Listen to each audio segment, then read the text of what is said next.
Cancer में जो tumour जो होता है उसके साथ में सब बाकी के अंग भी नाकाम होना चालू हो जाते हैं क्या? क्योंकि कुछ कुछ पेशेंट में मैंने ऐसा सुना है और देखा भी है इंटरनेट पे कि बहुत से लोगों के जैसे जैसा अभी हमारे मम्मी के तो जैसा अन्न नली के में कैंसर है। हाँ। तो उनके जैसा कमर के साइड से जो भाग है वो पूरा अनकॉन्शियस हो गया है। तो डॉक्टरों का कहना था कि जैसे उनके जो बोन जो है वो स्पाइन में चले गया। तो ऐसे स्थिति में क्या कैंसर 4 स्टेज पे पहुंच जाता है? अच्छा प्रश्न है इनका, वो बहुत मौलिक प्रश्न, मतलब दमदार प्रश्न। होता क्या है, कैंसर बॉडी में डेवलप हुआ, कहीं पे भी हुआ, अन्न नली में हुआ या छोटी आंख में हुआ, बड़ी आंख में हुआ या रेक्टम में हुआ या जहां में,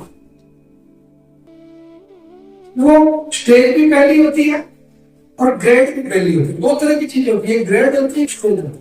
क्या मैं उतना गहरा में नहीं ले जा रहा हूँ आपको, और कैंसर में ग्रेड भी होती है, ग्रेड फर्स्ट और स्टेज भी होती है। ठीक, वहां तक अपने उसको बोलते सामान्य भाषा में वो लोकल स्थानीय।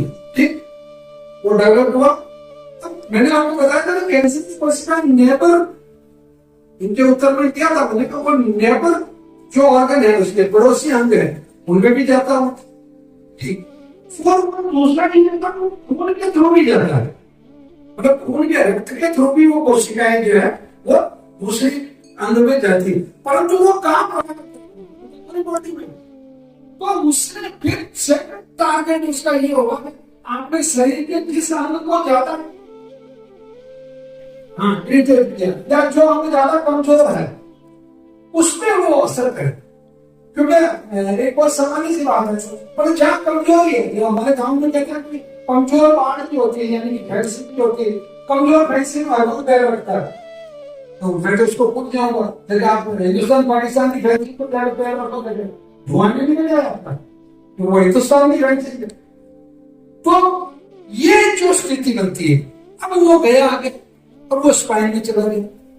मैं निश्चित रूप से आपको विश्वास दिला सकता हूं, तो आप जब उनको ये मेडिसिन शुरू करेंगे, धीरे धीरे धीरे धीरे उनका अपने आप जो प्रैक्टिस है वो वापस फंक्शन में आने लग जाएगा।